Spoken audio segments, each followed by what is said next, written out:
Hello, everybody. Welcome to 1v1. I am your host this episode, Eddie V, aka Eddie Fresh, also known as that Retro Code, host of Boss Rush podcast and other things. Joining me on this episode, though, is our music producer of Boss Rush Gang. Not only is he a great creator of a lot of tracks that you guys hear, he's working on a new project, a new album. What it could be, who knows? He actually does have an album out that you guys definitely should check out, and I'll let him plug that one. Everybody, please welcome our wise Wisconsinite, Mr. Jesse Douglas. How's it going, everyone? Yes. Welcome to 1v1. How do you feel? Tired. Tired? But I Yes. feel good. Just Yes. getting done. Although I'm just getting done with a couple of day vacation, so that's I'm not looking forward to going back to work and a regular schedule again. Well, it really looked like you had a really great vacation. Like it looked like you really needed that vacation, and I'm happy that you was able to take one. You know, being off for 2 weeks, I think for everybody did a really good job. So Yeah. proud of that. But everybody, we're going to be talking to Jesse about how he got into his gaming, like his gaming history, how he got into music, the things that he create, and that album that he's working on. Well, we'll cover all of that a little bit later. But let's jump right in. So Jesse, how did you actually get into gaming? Like, what is your gaming history? Well, actually, like when I was younger, there was a few people like that I knew that were a little bit older than me, or like kids in the neighborhood and stuff that had like like the NES or whatever. But like I had kind of earlier though like got into like the Atari and stuff like that, and and like my really a main part of me getting into games was my mom's dad, or my grandpa had gone to, I don't know if he went to like if it was like a rummage sale or what it was, but he had bought a box like just full of Ataris, and there was I think like 3 Ataris, ColecoVision, and then later on he had found for me the Master System, the Sega Master System. Yes. And so like I had kind of started out. Oh, there was the old original Pong, where you just hooked it up to the TV, and then it was just the little like thing that set up, and then you had the 2 paddles that came from it. So like basically when we would go over to my grandparents' house, I would just sit for hours and hours and hours and just play Atari games and like the ColecoVision. Eventually my grandparents let me have and bring home. And then we also, because he had a bunch of them, he also let me bring one of the Ataris home. And so so then I basically would just spend a lot of time playing Atari games, but I preferred, believe it or not, I preferred the ColecoVision over the Atari. I want to say, I think that was like one of my first games that I remember being super like addicted to was the Popeye game, where it was where you basically like Bluto had olive oil, and you had to like try to like collect all the hearts, because she would be blowing kisses or something like that, and the hearts would go around, and then Bluto would be chasing, like going around chasing you, and it was almost like a mix between like Donkey Kong and I don't know, like um Burger Time. I don't know, like it was Yeah, kind of, because it was kind of like, it had like you had stairs. different stages, and yeah, Yeah, and so like like Burger Time, you'd kind of have to like watch where he was going, and then you'd have to make your moves and move to certain areas to make sure that he didn't get to you. And then like the one level had a beehive in the middle of it, and so like what you could do is, if you could time it right, you punch the beehive, and then it would fall on his head. And then like obviously you'd have to try to get the cans of spinach and all that kind of stuff. And so, and then there was, I believe, letters as well that would fall that you had to collect or something like that. I It's been a little while now I since think it I've, was only hearts that you collect yeah, maybe it because was. I know there were I didn't see no letters. I remember the Spanish and I remember the stairs and everything. But Hmm. yeah, Yeah. yeah. Because Yeah. So, I had Popeye for the Atari for I think I had the 2600. okay. Because I had the black one. We had I think the 7200, which was the wooden panel one. It was like a Yeah. big wooden panel one. I had that Yep. one, but then I remember that they released the 2600, and I would play Popeye on there. Um, Yeah. Yeah. At my grandparents' house, they had the wooden panel one, and then they had the other one that was just black with the like the ridges or whatever. yeah, And I believe that's what I had as well, because he had got two of those, and then one of the wooden panel ones. And yeah. so yeah, I would play I got the one with the ridges. And yeah, but like I had Popeye for the ColecoVision actually. So it was that. And still, like when you look at that system, it's so weird looking with like the phone basically like controller with the Yes, knob on it, and it's the got all knob the and it had the buttons. numbers. Yeah, Yep. Yeah. which is weird because we in my household we never owned the ColecoVision. Actually, in my family, nobody owned the ColecoVision. Yeah. Everything was the Atari. Yeah. Uh, and it was kind of weird because one time I went to Mississippi to go see for the first time some family on my dad's side that I never met, and they had Atari and stuff, and one of them had a White Castle game, and they let me Hmm. have it. And I'm like, White Castle made a game for Atari, so I came back home, I popped it in, and when I looked at it, it was like blue and black, and I was just like, I cannot believe White Castle did a video game, and it's so weird. It's so Yeah. odd. It's funny that you mentioned the Sega Master System. My brother had the Sega Master System. I had the Nintendo, and Yeah. not only did I beat games on my system, I beat most of all the games on his system. Um, he had Zaxxon 3D, where you had Okay. that was the first 3D glasses, and Yeah. somehow the 3D glasses stopped working. The peripherals of the Sega Master System just were janky, and so I was able to beat that game without the 3D glasses, but it was like kind of fuzzy and looking. But Yeah. I did it. It was so weird. So later on, I'm assuming you got more systems and everything, and Mhm.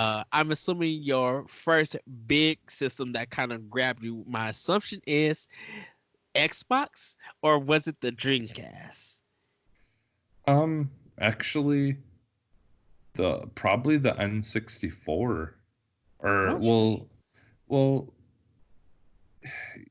because let's see, I had PlayStation and PlayStation 2, but like I think the N64 was like the console that I'd have to say was like more played, Uh like huh. as far as, because like me and my friends all had an N64. And like I used to be into wrestling like really big and all that, and like Yes. when those wrestling games came out Oh, for the N64. N64, they were like the best, like Yes. I mean, like you had the Attitude games and stuff for the PlayStation and all that eventually. Uh but the N64 ones were still better because you could, edit the characters and, and all that stuff, there was a save state on the cartridge, so you could change the characters and make them into whoever you want and change their names. Hmm. And so me and my friends, we would just play that like all the time.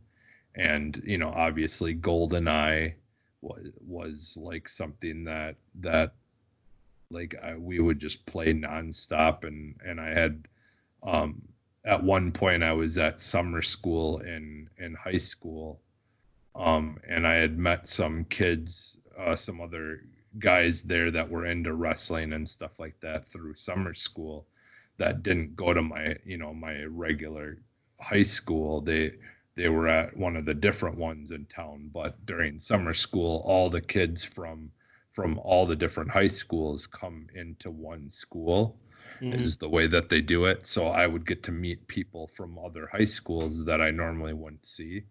And so I had made some friends, and we had I had went over to their house eventually at one point, and we went and played GoldenEye there and watched wrestling. And that's when I seen ECW wrestling for the first time, because that was before ECW was on, was it TNT or Yeah. whatever eventually. TNT.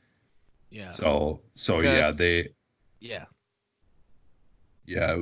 it was I think I would have, well, it's really hard to say because like at the same time though, the PlayStation, like I had played quite a bit too, because like Hmm. my friend Jeff at the time and me would play that quite a bit, and I would bring that over to my grandparents, because like, still to this day, like I wish they would bring back Jet Moto. Like I loved the Jet Moto games, and like that first, the Destruction Derby games, and Yes. like all that stuff. I was just addicted to those. I was, and like the first Metal Gear Solid game. And there's a lot of games on the PlayStation It's as well that I played a lot of. But yes. yeah, I would have to say it is very, very close between PlayStation and the N64. N64. But I mean, like, like the console that really got me into games hardcore, though, I would have to say would either be like the Master System, or like really the first Nintendo Ah, console that I had really owned, because like I had played Super Nintendo and all that stuff, yeah. but I never really owned one until later on in life, um, because my friends had them, so I didn't really have to own one, because I was over at my friends that owned one almost all the time. Like Yeah. my one And friend Jeff, like I used to sleep over there like every weekend basically. So, like, but I would have to say the Game Boy was probably the one, like the first Nintendo console that I had got that I like absolutely loved, uh, because there was that and like the Game Gear eventually and stuff I got too. And the Game but Gear. yeah. I'm lucky my next my best friend who used to live next door, he had the Game Gear. I'm just like, you could keep the system. Well, we're gonna get more uh into some gaming stuff, but I kind of want to ask you, um, during that time, how did you fall into making music? Like, where did the inspiration, where did your love or your creativity come from when you first started making music? How did that happen? Well, like my thing is like I've always just really been into music.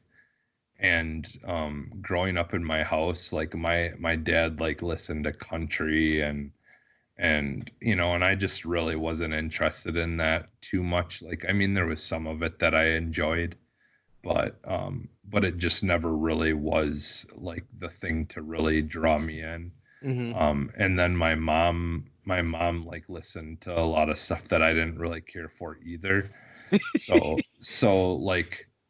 for me, like my love of music was actually has been and still to this day is very strongly based in just like looking, like searching and just listening to like anything and everything, Mm-hmm. and just trying to see like what I do like and what I don't like. Like, I mean, like I love like oldies music, like at the time was like like Buddy Holly and the Beatles and like the Turtles and like Everybody gonna be like just, turtles. yeah, yeah, the like just there's just so much like I just really loved like that oldies stuff, like the 50s and 50s music and stuff like that. And then from there it just kind of grew out into and then growing up in the 80s, obviously I just absolutely loved 80s music, just because at the time everything was so different, and like just basically people trying new things.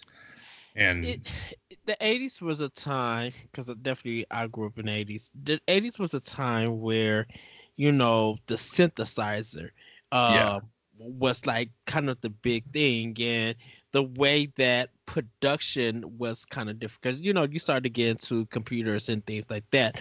But Hmm. like you had R&B and you had pop. You had some rock and roll, but you didn't have like death metal or like emo music. You still had somewhat of disco, but disco was transferring into more of a pop dance feel. And Hmm. so if you think of something like Whitney Houston, uh I want to dance with somebody and stuff like that, Hmm. you know, even though the drum pattern wasn't the same thing, it was still decibel that everybody could get on the floor and move to. Hmm. And it didn't have that 4/4 like some other places had, like dance music and stuff. So in 80s it kind of was weird, because in the 80s, regardless of what race you was, because some people base music off of race, don't know why, um you would think someone who was black wouldn't know nothing about like Devo, or wouldn't listen to anything Madonna did and stuff. But if you talk to some black people, they're singing Material Girl, they're singing some of Madonna songs. And if you probably ask a white person, not to be racial or anything, be like, do you know who Janet Jackson is? Do you know who Stevie Wonder and all of these other acts during the 80s and stuff? Your assumption would be, well, they probably only know rock and country music, and Hmm. realize that they know some stuff Hmm. in the R&B, pop, and a little bit of rap in the hip hop scene also. And Yeah. definitely for a lot of people, we all knew the UK stuff, a lot of British stuff. Hmm. Well, yeah. Well, the thing is like, like it already started in the 50s.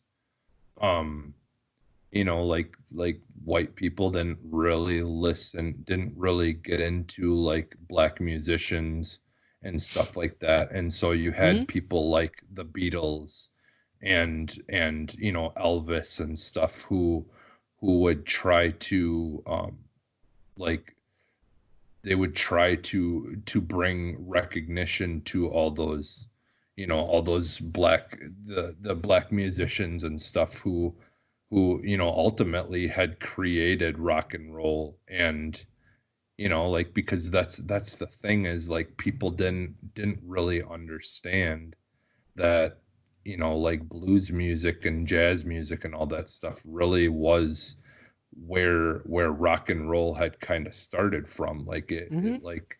like that they led the path to that kind of music forming. And so like you had like a lot of people, like a lot of times unfortunately what would happen is you'd have these all white, like groups of like 4 or 5 people that would like do like the tops and like all those like guys music, and they would sing it because unfortunately people like white people were more likely to listen to them doing those songs than they were the actual original artists.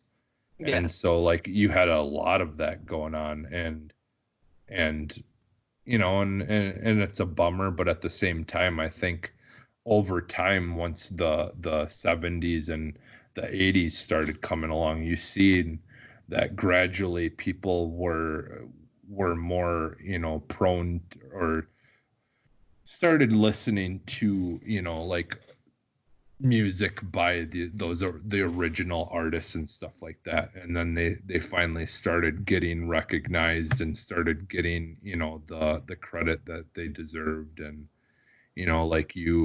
like one of my favorite bands from the 80s is The Cure, and Yes. they've kind of had different like different lineups of the band and stuff like that over the years. But at one point they had brought a black guy on who played trumpets and horns and stuff, and like it really improved like their range of like music style and stuff. And like during that time they had quite a bit of hits.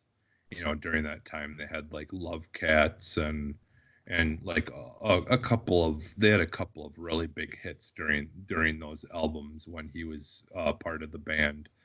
And they kind of brought he brought a style to the music that they really didn't have or were lacking or whatever. So like, and you'd see more and more of that where it was like more and more bands being able to just do their thing, and it didn't matter what race they were or whatever, and people would get Mm-hmm. into it more.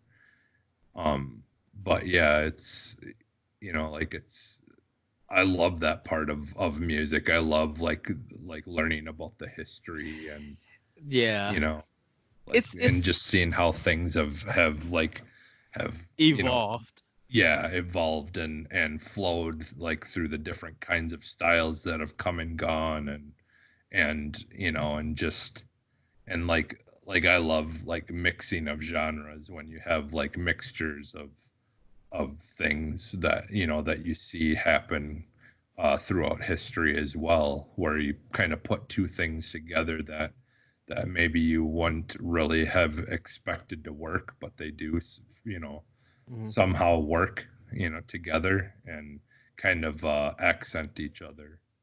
But yeah, So, what kind of style of music do you create?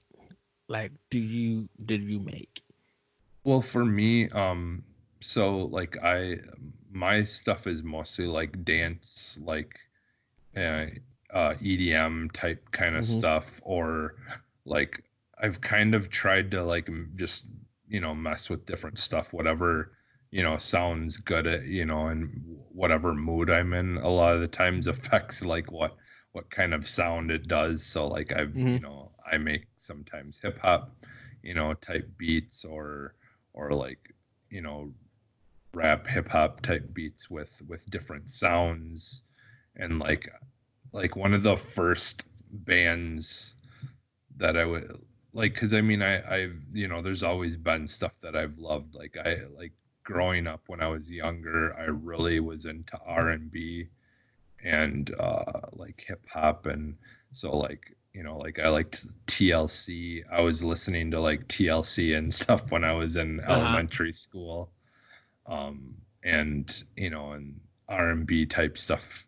And like got into Bone Thugs and Harmony eventually, and I listened to like Ice-T and Ice Cube and like Dr. Dre and ROC and all that kind of stuff. Like basically, like a lot of hip hop is where it kind of started, and then from hip hop and R&B, it kind of evolved into me getting into like more like dance style or drum and bass type stuff.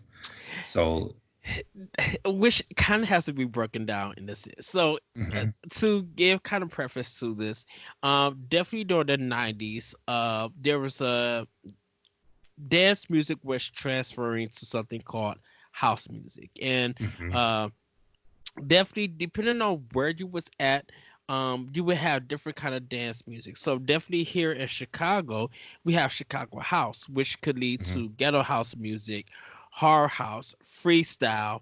Um, uh, you would get like uh deep house and stuff. So we mhm, kind of had like this 4/4 beat kind of thing. But if you go to New York, you might have like trance music as they called it, or mhm, EDM, mhm, in Britain, you kind of had that different style of house. And later on in the 2000s, you got like two step or garage and stuff. So there were like house music back in the 90s definitely was spreading out, but different wherever you was at, just had different styles. mhm, And it sounds like when you got into creative music and you was doing EDM, you probably were listening to a lot of, I want to say like stuff like B96 kind of dance stuff, but you have a different way that you go about it. You create different sounds to make a dance track. But it's not always 4/4. You mentioned mhm, drum and bass, and with house, mhm, you have a boo, boo, boo, boo, boo. You have like a certain drum doing a count kind of for the whole thing, and it's just mhm, repeated over and over. But with drum mhm, and bass, you could have like drums moving real fast with one drum going mhm, slow, and then you could just have the bass like building and going different parts, and mhm. it's still danceable to it, but it's not the if you dance your own beat kind of thing in a Yeah. sense.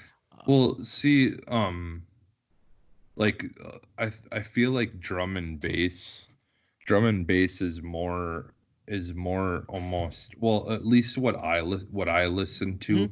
Like I started off like really my like the first like band or whatever that really got me into like any kind of like, because I mean I listened to house music and I listened to trance and all that stuff, but like, and I enjoyed it, but there was never really any band in particular that I really was like gravitated towards. I just kind of would listen to whatever, like whatever was and popular. and and But and with house music, uh it wasn't so much the band or the artist, it was always mhm, the DJ. So yeah, like of course the people who know the percolator and stuff like yeah, that, they would listen to the DJ or the singer who made that. But mhm, like DJ Funk is back in the 90s was a big name for Chicago, for mhm, ghetto Chicago house yeah, music. So you can a lot of people will gravitate to him. But yeah, literally in house, in kind of in house music, if you recognize the DJ and you listen to him, that would be your favorite. But there was stuff like master tracks and Apple tracks and stuff, and it was like hard house stuff, and you wouldn't know who the mhm, DJ was, but you would love the work that they did in a yeah. sense. Yeah. So And I like throughout like my kind of my venture of listening to music, I've always tended to like fall in love with more of the like the bands or the DJs or things like that that were more on yes, on the fray, that were that like were more underground, per yes, se, that had a big following and did have some like success, in the mainstream, but for the most part, like their major like fan base was more like wasn't listening to the majority of the the stuff that was more readily available on like radio or or whatever. So like for me, like the one that really got me into like music and the kind of music that I make today is Hmm. Prodigy. And they started in, I think, like 88 or 89 maybe. Hmm. I can't remember when exactly they started. I know it The was late end of the 80s. 80s. Yeah, I'm pretty sure it was late 80s, early 90s. But they're more drum and bass. But what I think what I gravitated towards is my background and love of hip hop and stuff like that, because basically all their music, like for the most part, is every piece of one of their songs is a sampling of something. So like Yes. they would take old like blues or jazz or whatever drum beats, and then they would sample those drum beats and mix them together, but then they sped it up so you have that drum and bass really fast sounding Yes. drums. So like they would take original drums that were at a normal slower pace, and then they just sped them up to make it fit more of a drum and bass style. And so like all their music for the most part is created the same way that hip hop kind of started, where like people would find samples of a certain section of a song that they had a record of, and then they would just keep on sampling it and just keep on repeating that section to make a beat, to rap over or whatever. And and and and this is kind of before, I think, like before NPCs started getting yep, big and yeah, stuff like that. To give yeah, everybody heads up, there's if you go on YouTube, there's a thing called Rhythm Roulette, and you might want to check this out too, Jesse. You might yeah, like it. They take a DJ like Jake One or DJ Premier or some kind of producer, No ID and stuff like that, and they go to a record store and blindfold them.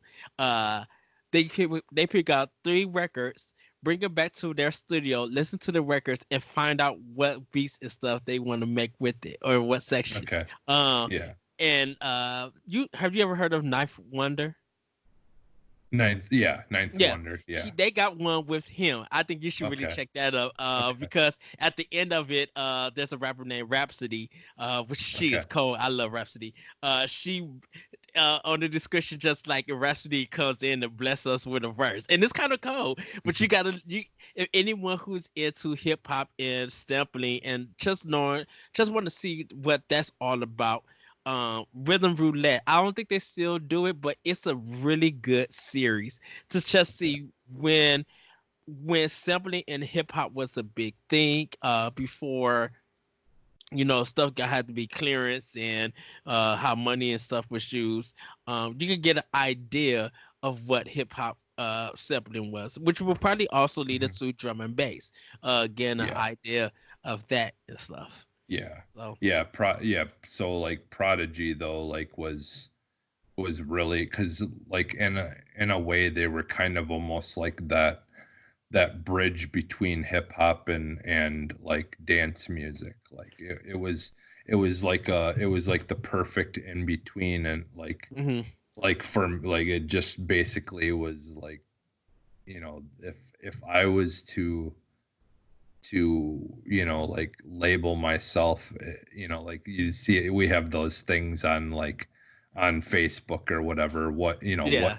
what Simpsons character are you or whatever. Like I guess if I was to say like uh what genre of music am I, it would probably be like more of that that like drum and bass, like, you know, like the Prodigy style kind of music where it's just it's weird, and but at the same time a lot of their stuff is like very punk rock. Hmm. It's got hints of punk rock music, you know, like influences to it, where you know where there's messages in the music, even Yes. though they're not like hitting you in the face with the message. It's kind of like it's there, and yeah, so like Prodigy, like honestly, Prodigy is probably one of like my all-time favorite like bands or whatever you want to. Well, they're technically a band because there's a whole group of them. You've got, you know, the I think there's like a couple of them play instruments, and then you've got, you know, the dude who's mixing everything and does a lot of that stuff, and then you know they have a vocalist, but they also do mixing, you know, Hmm. like sampling of vocals and sound effects and things like that as well. And and like, you know, my love of 80s music, you know, is kind of, there's a lot of hints of that in their music as well, because like one of my other favorite bands was always Depeche Mode, and they kind of like were, you know, at the time were very unique, and were doing stuff that people, you know, like really didn't do too much. Yes. Like again, you had that techno music that was kind of really doing that kind of stuff. So like you had like Kraftwerk and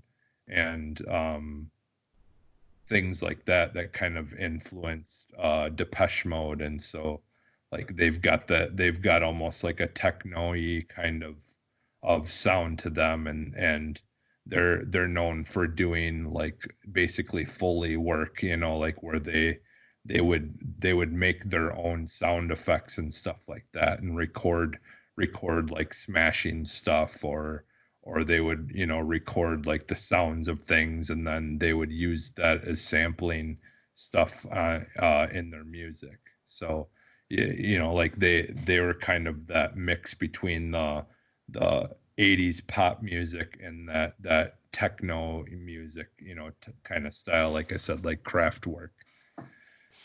Yeah. Which is a good good like early techno band. It's a German band. Hmm. Um, they have the song Autobahn, where it's just like fun on the Autobahn.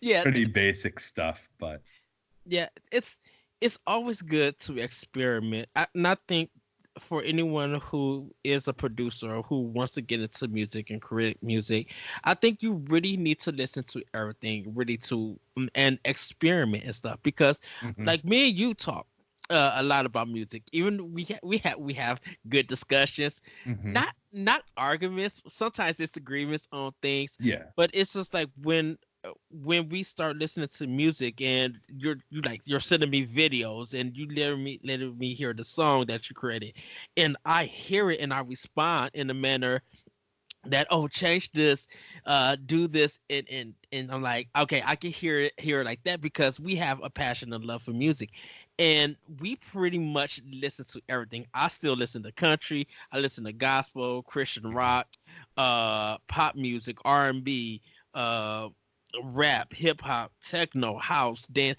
I listen to a lot of stuff, acapella, experimental. Like, I need to get back into doing this, but there's a place called the Half Price Bookstore, and yeah, I would literally go in and just buy random CDs mhm, just from the way by the cover, yep, and I would spend like $20-$30 and have like 15 CDs and listen to them all, and just be like, there's a world of music out there, yeah, to experiment, to listen to.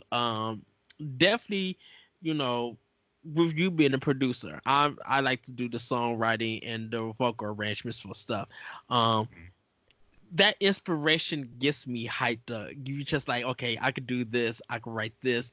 I need someone to hear this to see what they say. And definitely, like I said, when you send me tracks, I'm listening to it because I'm just like, I know that this could be something could be added on, something could be better, or something that could be tightened. Because it's good to always have an ear and get a Hmm. response to it. Uh, Yeah. how do you feel when you're sending music out for people to hear and get a response? Do you think that helps your creativity, or do you think that sometimes it's not working, so you'll scrap it and start over? What's your viewpoints on getting feedback for creativity?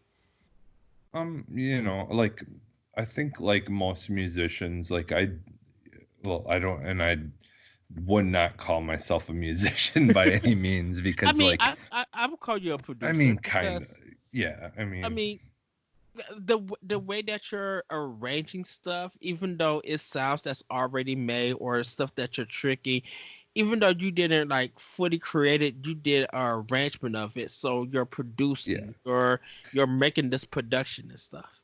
Yeah, and well, and like that's the thing though too is like even though like all my influences like were heavily about like sampling stuff, Hmm. like that was one of the things that I kind of tried to stay away from because like I don't have any schooling of music. I don't know anything really about the like music theory. I don't, like I don't even know how to play piano or anything like that. Hmm. Like everything that I've done and like kind of figured out and stuff is all just me basically learning by just doing things and figuring things out. Now like over the time I have kind of figured out some how to do some chords and stuff on piano Yeah. and all that, but that was all just me kind of trying to figure things out by myself. And because like I could have just sampled stuff to make it easier to try to cut out a part of it, but like my problem was is I wanted to learn how to use the program that I was using because I use a program called Fruity Loops, Hmm. and I started using that in high school, I believe it was when I first started really using that.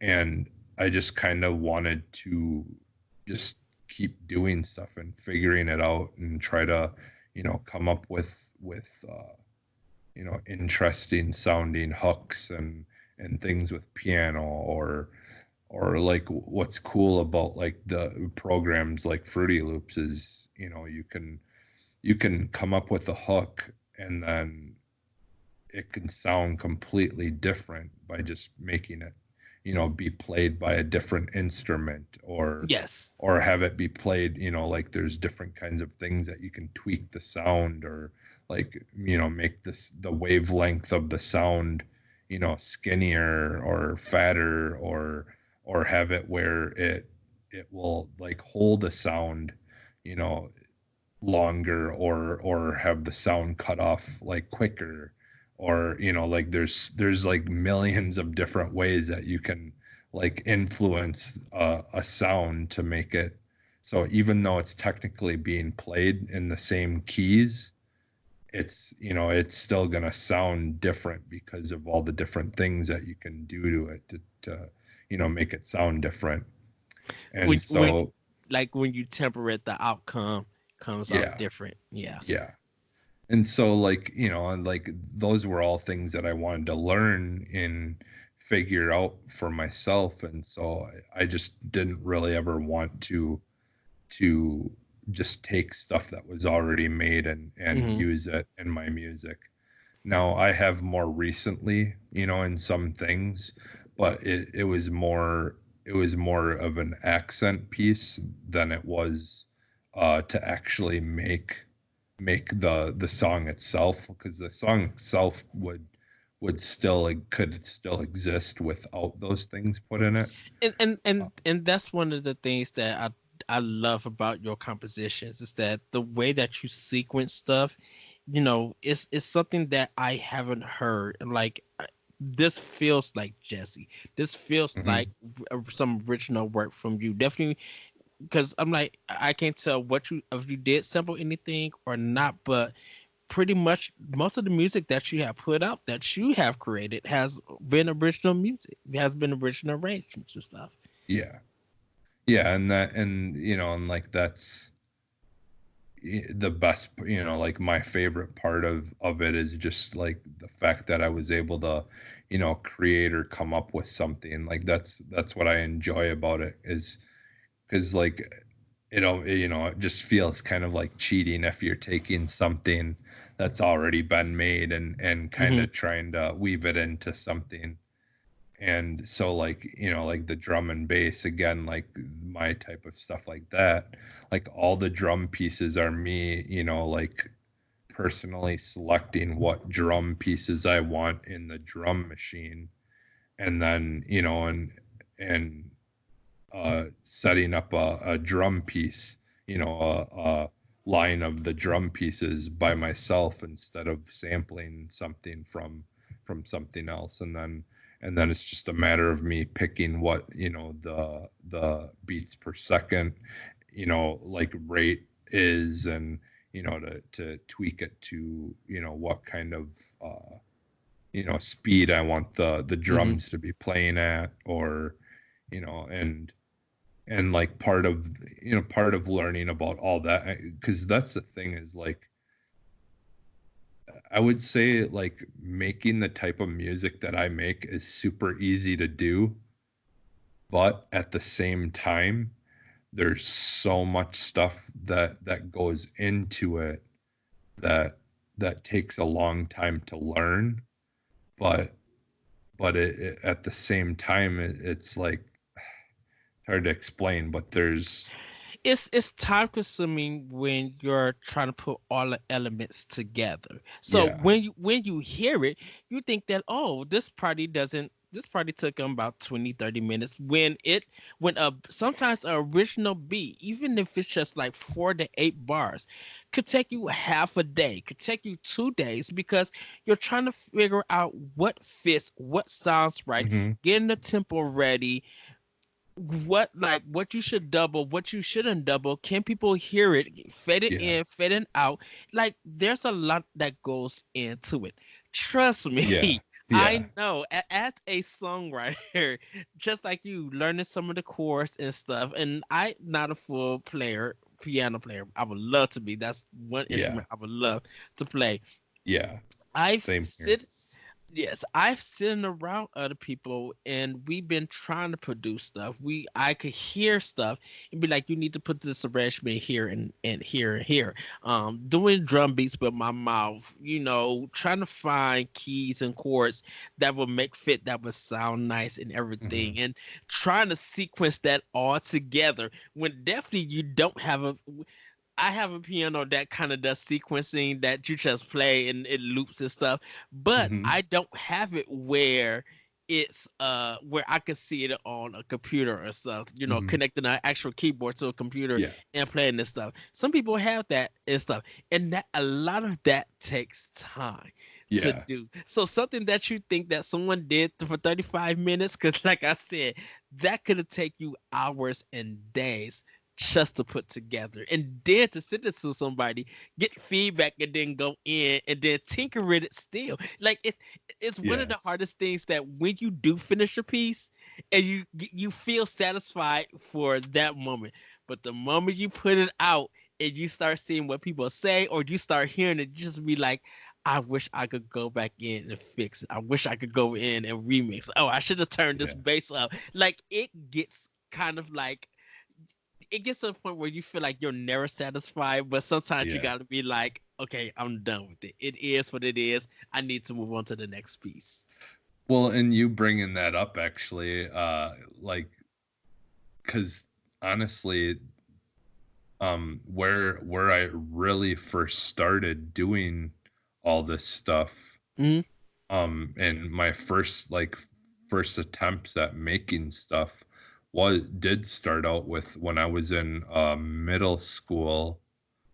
I believe it was when I was in middle school. I got a keyboard, piano that had like all the, like hundreds of different instrument things that, you'd type in the 3-digit number to switch to that instrument. So Uh-huh. then the keys would sound like certain things. And I got one of them that had the pitch bender on the side. So like Yeah. when you hold a key down, you'd roll that wheel and it would bend the pitch. Um, and so I had one of those, and then it also had a drum machine stuff built into it as well. And so what I would do is I would, like you, I would have to do all the drum stuff, like, manually with Yes. the drum buttons. And then I would record that, and you could record it onto the thing. And again, like you said, there's no screen. Everything that you're doing, you're layering yourself and recording on the actual piano itself. And so I would do that, and that's when I first started like trying to make like beats and stuff like that. And then like playing the piano once I had a beat, laid down, then I would play, like try to come up with like piano parts to play over the beat that I made. And then I believe the way, because like I just basically, I didn't have computer like that I could do any of this stuff with or any of that. And so I think what I ended up doing was, um I think I figured out a way to run the sound of the piano into, I had a stereo that had 2 ports for microphones. Yeah. And I think I ran that into one of the microphone things, so then it would play the sound. Or no, I think it had an auxiliary, so I could Yeah. plug the piano into the auxiliary, and then I'd plug a microphone in, and then like it was a cassette player, so it was one like where it had the 2 cassette decks, and you could Yes. record on them. And so then what I would do is record stuff, and then I could sing over the beats or whatever, and then record it on a cassette tape. And just like, when I was just kind of trying to figure things out. And I think me and my friend Ben, I think me and him had done stuff eventually similar to that as well. Or like we would you could find beats online, like with Napster and all that stuff being really Yeah. big at that time. Like you could just go on and find like download beats that are, from famous songs and stuff. And then we would just pop that in my CD player, and then hit record, and we would just sing our own lyrics over beats or whatever. And so but yeah, like before I started using Fruity Loops and all that, pretty early on I was just screwing around with the keyboard, trying to do stuff. And then eventually I did use like the keyboard to make song, tunes and things like that for certain things. And eventually did end up, even though I never learned how to play it or anything, again, I just kind of would figure things out. I did end up getting a guitar and an effects pedal, and it was Mm. like a really cool effects pedal that had like 5 or 6 different uh they were effects that you could buy like a single pedal for to Yeah. do, but it had like 6 of them programmed into this one big like pedal thing. And Yes. so like you could switch and have all different kinds of effects that you could add to guitar. And so I would started screwing around with some of that eventually once I had my computer and was using Fruity Loops and stuff. And I would screw around on that and just like make sounds and weird, just do weird things to try to come up with unique ways to like have things that I could put in my music, or like I think at one point I used like the microphone, and I put the microphone through the effects pedal for the guitar, Yeah. and then used that to like make my voice sound all weird and do like, crazy things like that as well. So yeah, it was just like, that was the fun part of it. It was just like kind of the experimenting with stuff, and I feel like that's kind of why I liked the 80s. I feel like the 80s was the decade of like just being very experimental Hmm. with Yeah. music, and it, and it shows because there's just so many weird bands that people have probably never even heard of that existed in the 80s that had some really interesting weird music that just I was wouldn't. doing stuff that no one else was. I wouldn't call it weird. I always called it like original, Yeah, uh, like content. Like they was making something that other people weren't making. It was just like, I wonder how they did that. I'm like, but it fits and it's cool and stuff. yeah. You have an album out. Let us know, what is the album title and how did that come about? It's called The Intervention, and it so like there's part of me that's political and all that kind of stuff. And like I like punk rock music and all that kind of stuff, and punk rock music has kind of always been about like spreading a message of basically like us trying to just be better as Yes. humans, and and trying to pay attention to political things more often and be aware of when bad things or awful things are happening politically, in hopes that we don't have like another Hitler type situation, or there's been some really messed up things that have happened in other countries and stuff, from just from a political standpoint where people let things happen. And so that like we've got a lot of things that with the introduction of the internet, and the internet being much more popular and much more bigger than when we were younger, like during the 80s and stuff like that, the internet really wasn't a thing like it is today. And so like you had music like punk rock music and things like that where you'd have to learn about a lot of things that just didn't get talked about a lot of times, or even just like the things we learn about in school. Like when you grow up and you find out that some of that stuff we learned in school is didn't really happen the way that we were taught, or there was stuff left out. And so like kind of with all the inspirations of that, like that kind of background of my personality and stuff, um and then my love of horror and sci-fi uh movies and books and like even back in the day, like you had the War of the Worlds or whatever, Yeah. where like you had the radio stuff. Like I think that's cool. Like thinking like I wish that we had that stuff still on the radio where you could just listen to audio stories. Which has Like they now used. become podcasts pretty much. Yeah, yeah, pretty much. Yeah, and now audiobooks are a thing and everything. Yeah. But I still I still think that would be cool if we had, audio programming, like on radios, like where it's basically just a narration of a movie, like of what's Hmm. happening type thing, and having sound effects and people, doing their basically like listening to a movie without the TV being on and just hearing the audio.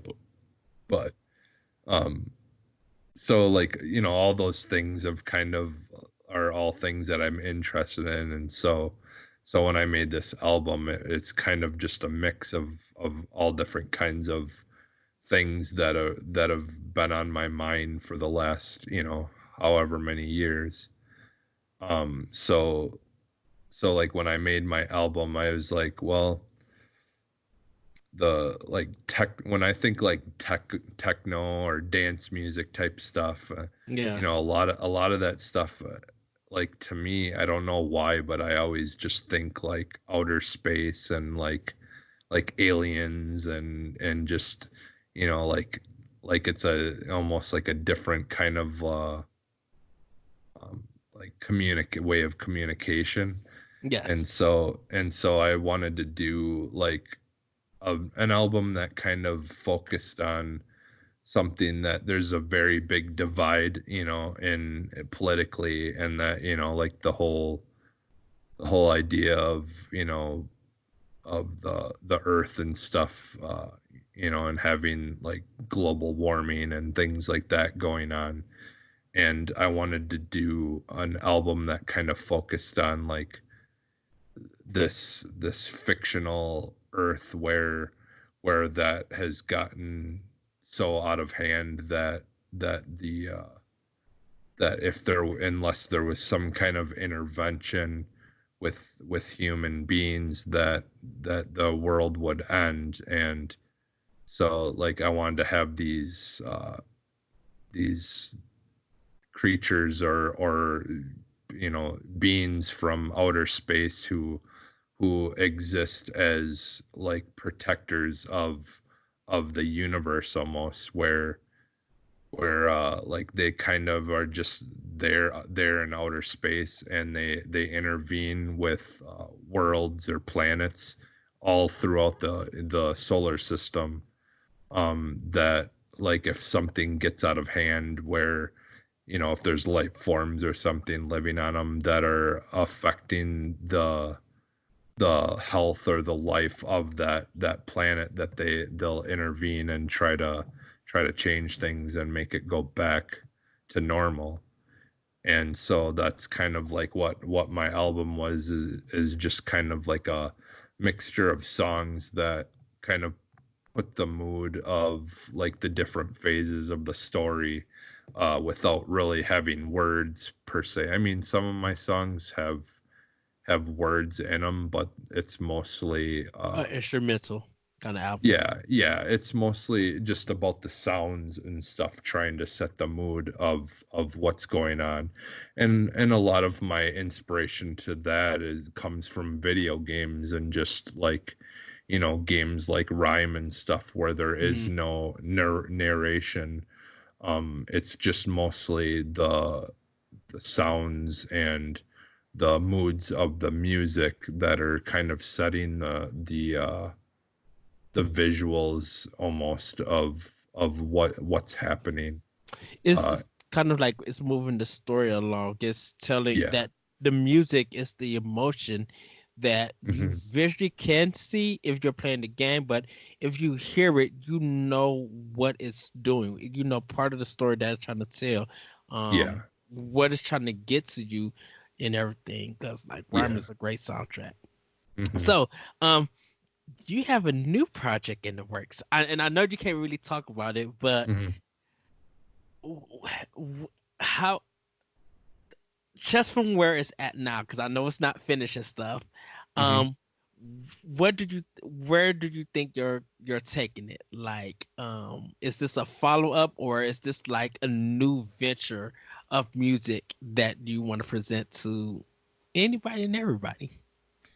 um I think for me, like this album is just more about like having fun with it, and Hmm. like because this album that I'm working on is just more so just your typical kind of, well, I mean, it's my own flair, but it's just basically just your typical like dance type kind of music, just the boom boom boom boom, Yeah. kind of stuff. And like for me, I went back to it because it's I feel like I have a better grasp of making that kind of music than I do like the drum and bass stuff.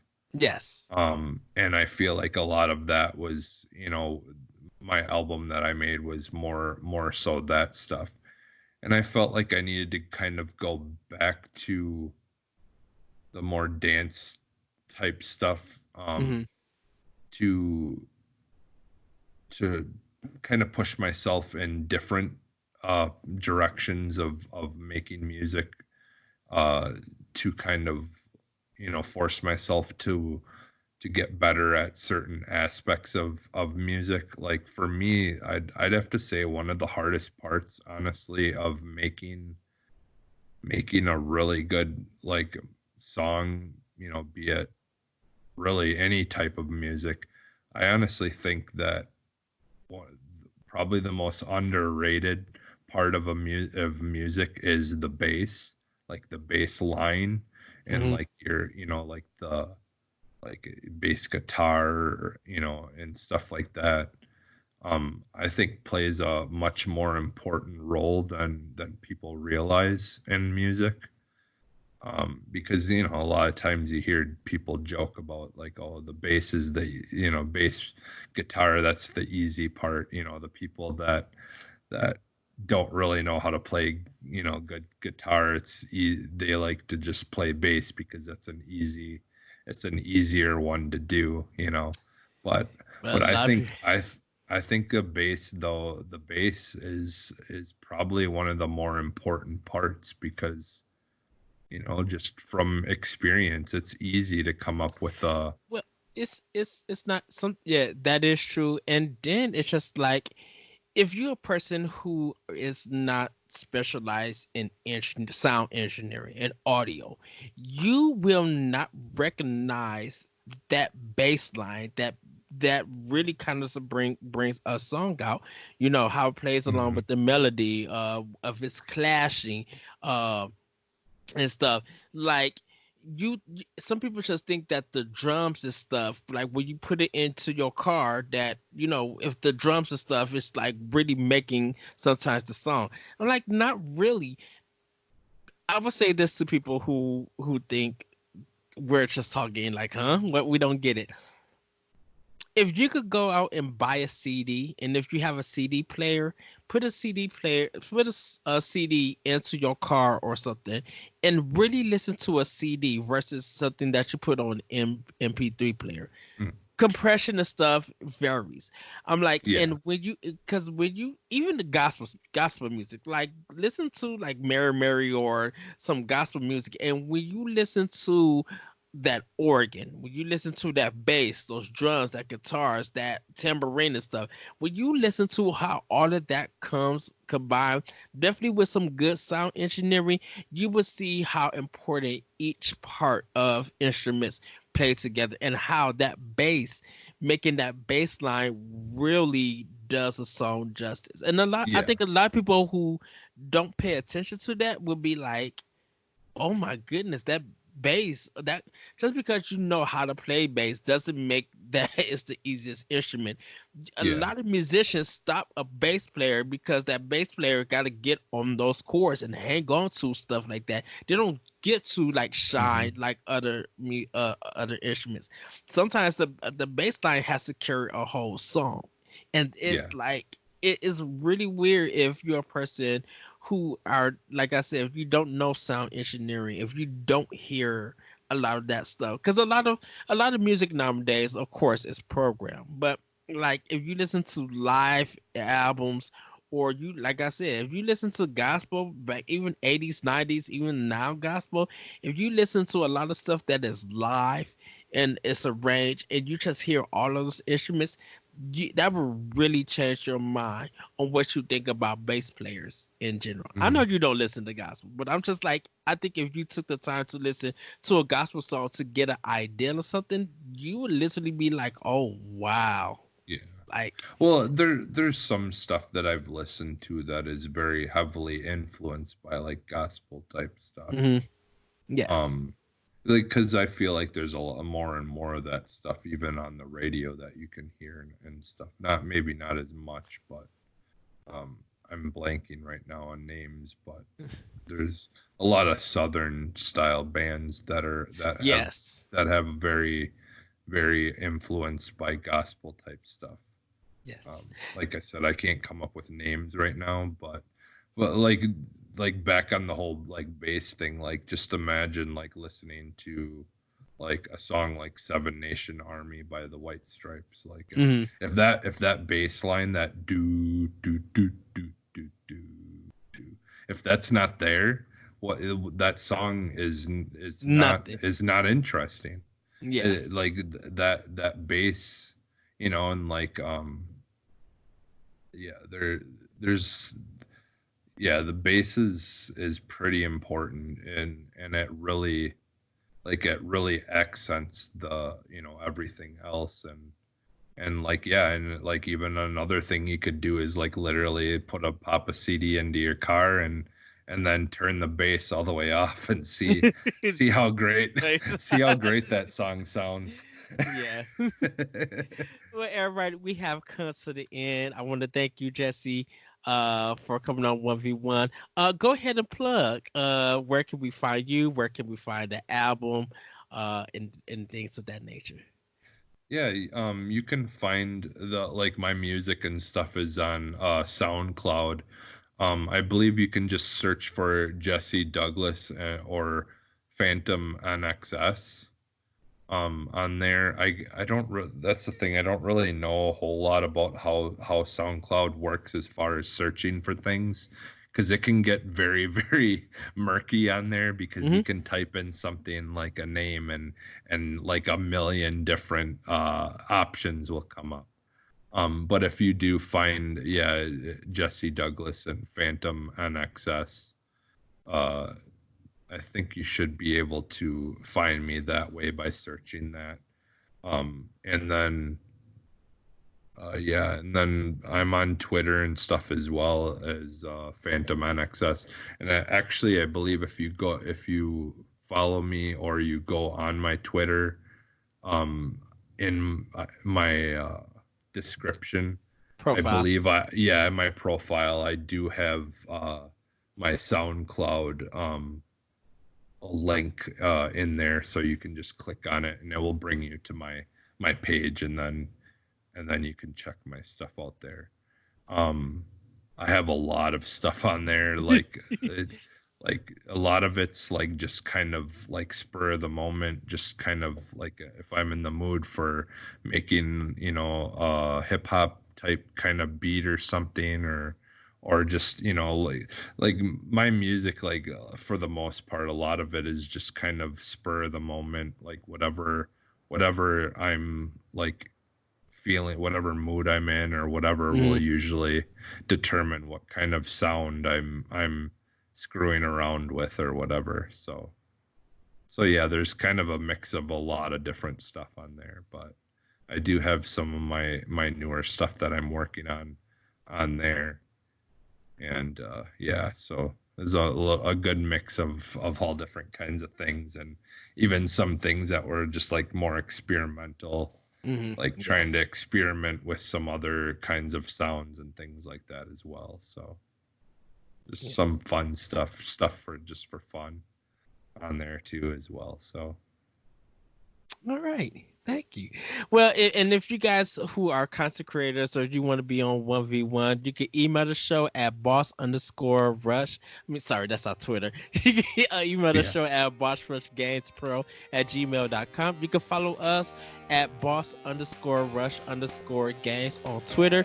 You can check out boss rush games on as our website and Boss Rush Games on our YouTube channel. You can follow us on Facebook at Boss Rush Games fan community fan page and things like that. You can find me on Twitter at that retro code. You can check all my content on my Twitter page and on Facebook and at bossrushgames.com. Thank you once again, Jesse, for joining me. Having this great discussion about music. Like I said, that's why he is our music producer. He is very mindful, very experienced in the music. and everything. Hopefully you guys can check him out, check out his album, um, give it a really listen, show him some love, give us some feedback, dig some of his tracks and everything. And with that, everybody, we will see you next time on 1v1. Bye, everybody. Bye.